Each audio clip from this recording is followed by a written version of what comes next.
है जो कि द हिंदू में पब्लिश हुआ है। तो डिस्कस करते हैं क्या कुछ है इम्पोर्टेंट हमारे यूपीएससी पॉइंट ऑफ व्यू के लिए।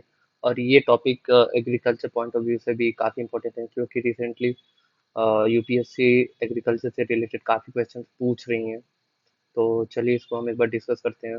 न्यूज़ क्या है, रागी एंड वाइट ग्राम के बारे में हम इम्पोर्टेंट पॉइंट्स क्या क्या हैं वो हम आगे डिस्कस करेंगे। पहले हम न्यूज़ देख लेते हैं। तो Kerala keen to replace wheat with ragi from centre, मतलब केरला गवर्नमेंट ने यूनियन गवर्नमेंट से या सेंट्रल गवर्नमेंट से ये रिक्वेस्ट किया है कि आप जो वीट दे रहे हैं पीडीएस में उसको रिप्लेस किया जाए रागी से एंड वाइट ग्राम से, जिसको चिकपी भी बोलते हैं। ओके, तो रागी क्या है, इससे इम्पोर्टेंट पॉइंट इससे रिलेटेड क्या है वो सारे हम आगे डिस्कस करेंगे। तो आगे बढ़ते हैं। रागी को एक अलग नाम से भी जानते हैं जिसका नाम है फिंगर मिलेट्स। ये आप देख सकते हैं, रागी का एक पिक मैंने यहाँ पे अटैच कर रखा है आपके लिए। ये आगे बढ़ते हैं। फैक्ट्स अगर हम बात करें रागी से रिलेटेड, तो also called super food and buckwheat. UPSC जब क्वेश्चन पूछती है तो मेनली आपको थोड़ा सा कंफ्यूज करने के लिए इस तरीके के वर्ड्स यूज करती हैं, बकवीट। तो ये वर्ड्स आप इम्पोर्टेंट है, इनको आप इसलिए मैंने अंडरलाइन और हाईलाइट दोनों कर दिया है कि आप इनको नोट कर लीजिए कि रागी को बकवीट और फिंगर मिलेट्स इन दोनों नाम से जाना जाता है। चलिए आगे बढ़ते हैं। आप नोट करते जाइएगा और स्क्रीनशॉट ले लीजिएगा, आपको आसानी रहेगी आगे। Ragi is known to have the highest calcium content among all the food grains. Means ragi में हाईएस्ट कैल्शियम कंटेंट है और जो फूड ग्रेन्स है।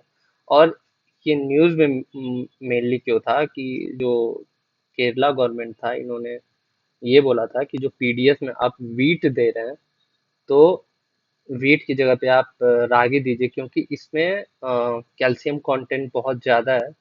और उसी से रिलेटेड ये हमारा सेकंड पॉइंट है कि it's high iron content can fight high prevalence of anaemia in Indian women of reproductive age and infants.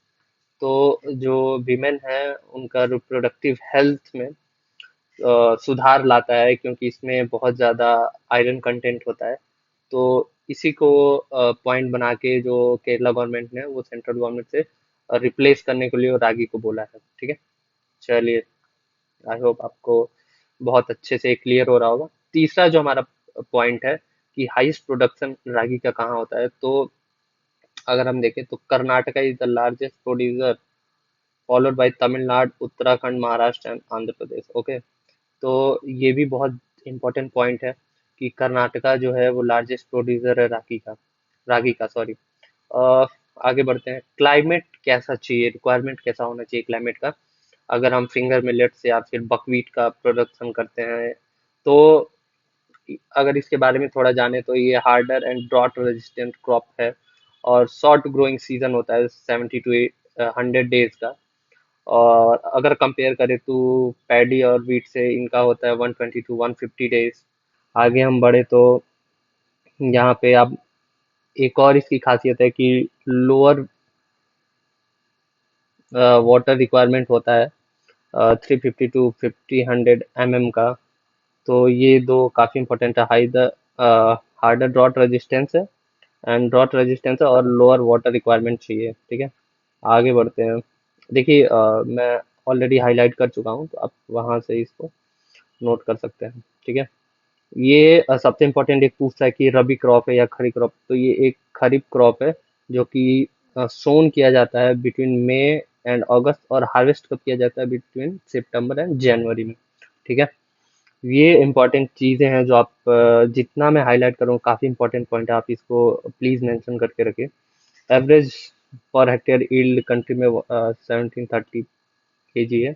और आगे बढ़ते हैं तो ये it occupied only 0.88 of total cropped area and 160% of total area under seed। ठीक है, एक जो काफी इंपॉर्टेंट पॉइंट हम नोट कर सकते हैं कि ये किस जगह पे इसका खेती ज्यादा होती है, तो और कौन सी तरीके की सॉइल की रिक्वायरमेंट होती है इसकी खेती करने के लिए।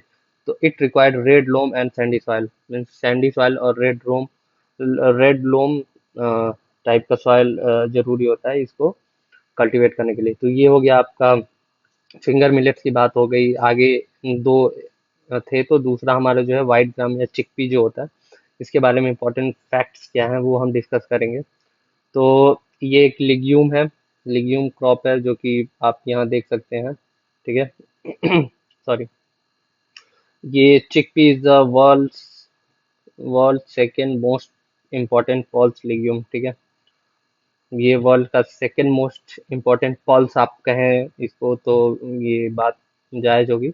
और ये कहाँ कहाँ मोस्टली पाया जाता है, तो सेमी एरिड रीजन में, और सब सहारन अफ्रीका एंड साउथ एशिया के रीजन में ये पाए जाते हैं। ठीक है, आगे बढ़ते हैं। अगर कंटेंट देखते हैं कि जो हमारा चिकपी है उसमें कंटेंट क्या क्या होता है, तो जो जो मैं हाईलाइट कर रहा हूँ प्लीज उसको आप नोट करते जाइएगा। ठीक है, रिच इन प्रोटीन होता है और ग्रोन होता है in the parts of the world. ठीक है, मतलब वर्ल्ड में कई जगह पे ये पाए जाते हैं।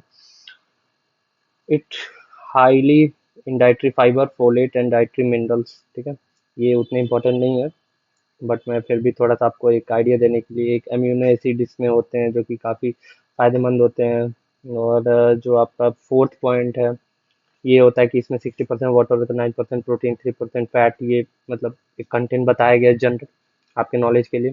इम्पोर्टेंट आपका है कि क्लाइमेट रिक्वायरमेंट क्या क्या होती है इसके लिए, तो इस पे आप काफ़ी अच्छे से नज़र बनाए रखिए और इसको नोट भी करिएगा। तो चिकपी जो होता है, ये जो ग्रो होता है in good moisture condition with temperature of 24 to 30 degree Celsius. ये इंपॉर्टेंट है, आप इसको नोट करिएगा कि चिकपी को ग्रो करने के लिए 24 डिग्री सेल्सियस से 30 डिग्री सेल्सियस के टेम्परेचर का रिक्वायरमेंट होता है। सेवंथ पॉइंट पे अगर हम आए, तो चिकपी जो ग्रोन होता है moderately heavy soils, black cotton soil and loamy Sandy soil. यहाँ भी वो पूछ सकता है कि किस टाइप की सॉइल की रिक्वायरमेंट होती है, तो हैवी सॉइल्स, ब्लैक सॉइल्स होता है, और लोमी लोमी सैंडी सॉइल्स पे ये ग्रोन होता है। ठीक है, आगे अगर हम बढ़ते हैं, तो चिकपी मतलब इंडिया में अगर देखा जाए तो इसको क्या कह के बुलाते हैं, और कहाँ का प्रोडक्शन होता है, कौन सा स्टेट ज़्यादा प्रोड्यूस करता है इसको, तो अगर हम देखें, it is generally known as chana, gram और बंगाल ग्राम। ठीक है, इंडिया में इसको इन तीन नामों से जाना जाता है। India is the largest producer of chickpea with about 63% of total area under chickpea production. ठीक है, ये भी काफी इंपॉर्टेंट पॉइंट है कि इंडिया जो है चिकपी का लार्जेस्ट प्रोड्यूसर है, जिसमें 63% यानी 63% एरिया अंडर प्रोडक्शन में है। ठीक है, ये एक प्रोटीन रिच सप्लीमेंट है। 11 पॉइंट हमारा जो है, और 12th पॉइंट इसलिए मैं इसको हाईलाइट कर रहा हूँ, काफ़ी इंपॉर्टेंट है कि ये एक रबी क्रॉप है। इसको आप प्लीज़ इसको मेंशन कर लीजिएगा अपनी बुक में कि ये एक रबी क्रॉप है, और जनरली शोन कब किया जाता है, सितंबर टू अक्टूबर, और हार्वेस्ट किया जाता है इसको जनवरी टू फेब के बीच में। ठीक है, आगे बढ़ते हैं। थोड़ा देखा जाए कि कौन सा स्टेट लार्जेस्ट प्रोड्यूसर है चिकपी का, तो मध्य प्रदेश जो है वो लार्जेस्ट प्रोड्यूसर है। और मैंने थोड़े मैप्स और चार्ट्स वगैरह आपके लिए यहाँ पे अटैच कर रखा है, आप देख सकते हैं, आपको काफ़ी हेल्प करेगा कि इंडिया पल्स प्रोडक्शन, तो सबसे ज़्यादा कौन सी पल्स इंडिया में होती है, अगर ये देखा जाए तो चिकपी जो है 46% है। ठीक है, अगर उससे नीचे की बात की जाए तो पिजन पी होता है। तो ये आप एक दिमाग में रखिएगा, काफ़ी अच्छा आइडिया देता है। चिकपी का 46% प्रोडक्शन होता है। और आगे हम बात करें कि share of different state in Indian chickpea production, कौन सा स्टेट है जो सबसे ज़्यादा चिकपी या इसका प्रोडक्शन करता है, तो एमपी यहाँ पे ऑलरेडी मेंशन है 38%। उसके बाद अगर हम देखें तो महाराष्ट्र है, फिर राजस्थान है, फिर आंध्र प्रदेश है। ओके, आप इसको अच्छे से एक बार नज़र मार लीजिएगा, देख लीजिएगा, काफ़ी इंपॉर्टेंट हो जाते हैं। जो यूपीएससी आजकल ये भी पूछ लेती है कि ट्रेंड क्या है, कि प्रोडक्शन डिक्रीज हुआ है इतने सालों में या फिर इंक्रीज हुआ है, तो वो भी मैंने अटैच कर रखा है आपको। अगर देखा जाए तो जो यील्ड है वो चिकपी का वो इंक्रीज हुआ है। ठीक है, एरिया थोड़ा सा डिक्रीज हुआ है, और प्रोडक्शन लगभग वही है। तो ये आप इम्पोर्टेंट पॉइंट है, याद रखिएगा, जो यील्ड है वो सिर्फ इंक्रीज हुआ है। ठीक है, और लास्ट में एक मैंने मैप अटैच कर रखा है यहाँ पे, डिफरेंट टाइप्स ऑफ जो क्रॉप्स इंडिया में ग्रोन किए जाते हैं डिफरेंट रीजन में, वो मैंने पूरा एक मैप अटैच कर रखा है। तो आप इसको अ, अच्छे से रीड कर सकते हैं, और ये काफ़ी हेल्प करेगा आपको राइटिंग, आंसर राइटिंग में, और प्रीलिम्स पॉइंट ऑफ व्यू से। एक चीज मैं जो यहाँ पे थोड़ा सा हाईलाइट करना चाहूंगा कि रागी अभी हमने डिस्कस किया, तो रागी जो है आपका ये है, ये पूरा एरिया रागी प्रोडक्शन के लिए फेमस है। ऐसा नहीं है इसी एरिया में, और एरिया में है, बट ये एरिया काफी ज्यादा फेमस है रागी प्रोडक्शन के लिए। सो हमारा जो डिस्कशन था यहीं खत्म होता है। Thank you for watching this video. Please subscribe this channel if you want such type of further videos. Thanks a lot.